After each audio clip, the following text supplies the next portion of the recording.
Portsmouth Fun Day is taking place on Saturday with an abundance of activities and entertainment. Purpose of the event is to raise funds for the Tom Prince Cancer Trust and the Royal Navy and Royal Marines charity. Here to tell us more is Clinton Prince.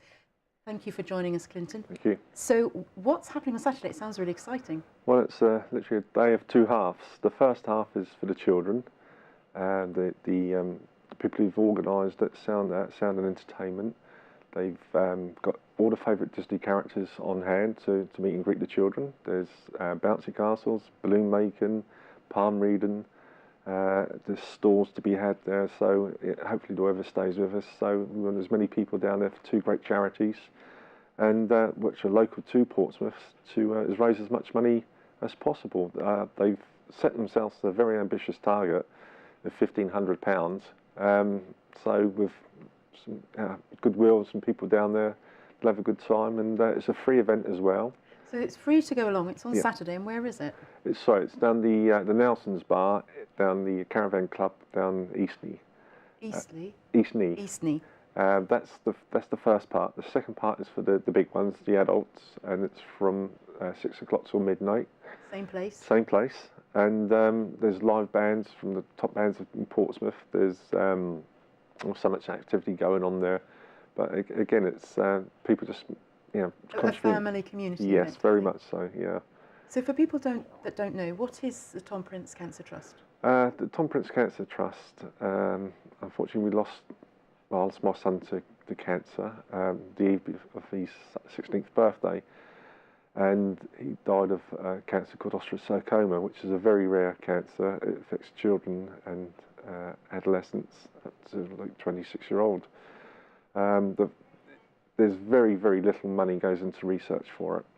So as a family, we wanted to try to help other people, and we found the best way to do it when we realised there's so little research into it, was to try and raise £1 million, which is a massive target.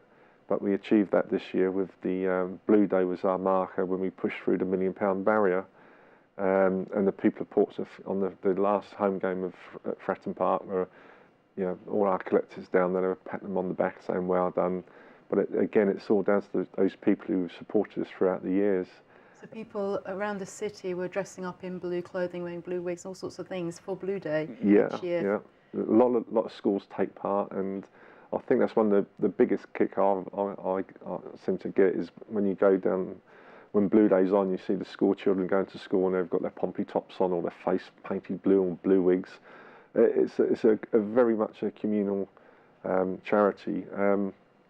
But because we reached £1 million, the Evening News posted the people who've taken part, like schools and businesses, and we were astonished to find out there's over 500 schools and businesses and individuals have taken part in Blue Day, which I think, if you could... really impressive. I think so, yeah. So the money that's been raised and that was going to continue to be raised, how is it going to be spent? It's going to be used for research into this cancer? It would go nothing but into research into osteosarcoma.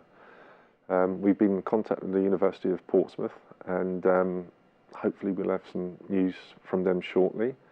But yeah, it's the research that we need to push forward. And awareness of the, so they say, statistically, a doctor, a GP, will come across one case of osteosarcoma once in his working lifetime. So it's very rare indeed. So is there something that could have been done to help Tom sooner if people had known about it? Where Tom was such an active young chap, he played for 3 teams, captain of 2 of them. It was classified as, first of all, it was reported as a sports injury.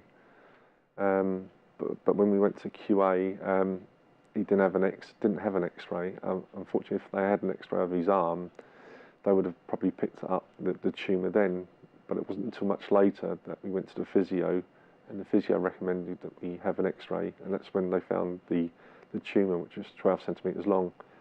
But rather than crawling under a big stone, Tom fought through everything he had at it. A very brave young man, and we've kept it going in his name, really. That's fantastic. So if you could briefly remind us then, so there's a fun day on Saturday yes. to raise more funds to go to that vital research to help other families, and where is it?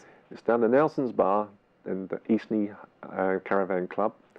2 parts, the early part for the children and the second part for the adults. That's wonderful. Thank you so much for Thank you joining very us. much for having us. Thank you.